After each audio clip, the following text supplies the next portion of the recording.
The Spirit in the Body by Robert Crosbie. Letter 18. In order to be the knower of all self, tattva, a knowledge of all the tattvas or forces, thou hast first of self to be the knower. This is exactly what we are driving at, what WQJ set forth in Act 4 and as the self as the first lesson to learn, and the hardest, as our minds are constituted. The mind or thinking principle is a general term, meaning the power of thinking, but this power exercised partially, or restricted in direction, makes what is called mind among men, bundles of perceptions, my mind, and your mind. So Patanjali says, a firm position assumed, with the end in view is necessary, this position being that of the spirit in man untouched by troubles, works, fruits of works or desires. It is well to keep in mind what WQJ said, realize RTO comes from dwelling upon the thing to be realized. The dwelling has to be done by the one who desires to realize. Consciousness, spirit, life, are really synonymous terms expressing coexistence, neither idea can be conceived of as apart from the other two.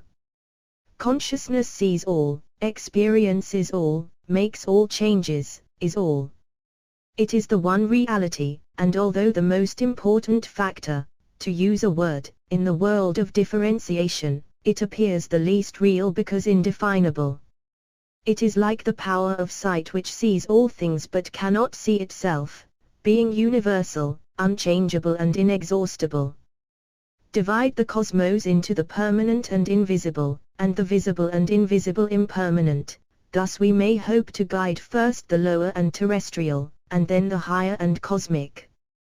The whole story is contained in, that which is neither light nor darkness, spirit nor matter, but which is verily the root and container of these, that thou art. If one were to attempt to write pages, they would be but reiterations. Does not the whole of life's purpose point to a realize RTO of unity in diversity, seeing all things at once and as one, instead of separately and in detail? There are always the pairs of opposites in separative considerations, and these are effects. The one reality sees both as reflections, as light and dark, if not seen, they do not exist.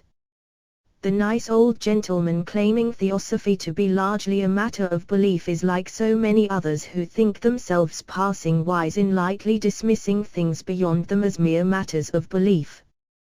Tomorrow is a matter of belief from that point of view, but no one doubts the morrow, because of today and the days gone by, which are matters of knowledge.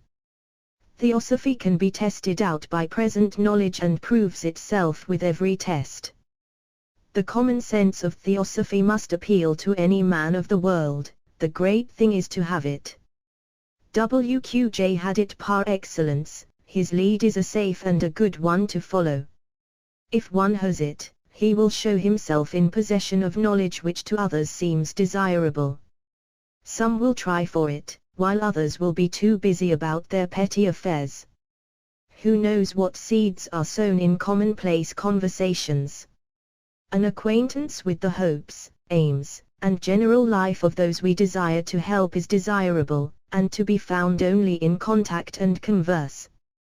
Such touch with others also emphasizes the contrast and shows the value of our philosophy in brighter colors, the pairs of opposites, attitudes of mind, with and without a philosophy of life. I have read H.'s letter. The gist of it apparently is that he and his chums, as named by him, know what HPB desires now. This is a large claim and assumption of authority. HPB well knew, and we can say, knows, that just such claims would be made. We know that they are made in several quarters. How is anyone desirous of following in their footsteps to know what they desire? Undoubtedly, the only guide is to be found in their own records left for that very purpose. Different minds and dispositions will interpret these records in various ways peculiar to themselves, as is being done. The only guide is oneself, as H very truly says, but there must be an open mind, an eager intellect, an unveiled spiritual perception, to have true direction.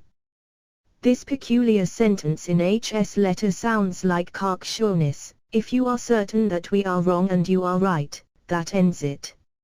It is their position from the first. They practically say, we know what HPB desires to be done from day to day, we have found our guru and are obeying him. HPBS and WQJS message was that they had found their souls, and that the message was so that others could do likewise. To my mind, this is not pointing to the message itself, nor does it take into consideration the nature of the two who masqueraded in mortal garments. It only says, we know. If this is not a demand for acquiescence, I do not know what is. He talks about our taking their writings as authoritative. Well, they are, in the sense that they told us the way and laid down the lines that would be best to follow. As for myself, I bow to their wisdom, I doubt it not. I and every other was thought of in the message and the directions they gave. It was and is not to be trimmed by interpretations, nor special mediums. It stands as their message as it was left by them, and no one has the right to change it. We will not let others do as they please, assume authority if they think well of it, but we reject every authority except that of our expanding spiritual perceptions, and we recognize and give our devotion to the cause of Theosophy, and are loyal unto death to the great founders of the movement. They who undervalue her gift and her creation, have not imbibed the teaching and cannot assimilate its benefits. Is it not strange that H denounces authority as applied to their writings, yet puts it forward for himself and his confreres? This certainly is the way of confusion and of delusion, and the one followed by every claimant we know of. Strange that they cannot see the incongruity of their position. It is a crooked world all tangled up with false actions born of false ideas of life. The present generation has a right to a presentation of truth. A few will benefit greatly, and all, to some extent, but the time will come when the truth shall prevail, and all the more convincingly because of having stood through seas of error and rocks of determined opposition. Knowing this, we can confidently go on, patiently, yes, even cheerfully, since even those who flout the truth now will sometime come to know it, for these, too, we serve and wait.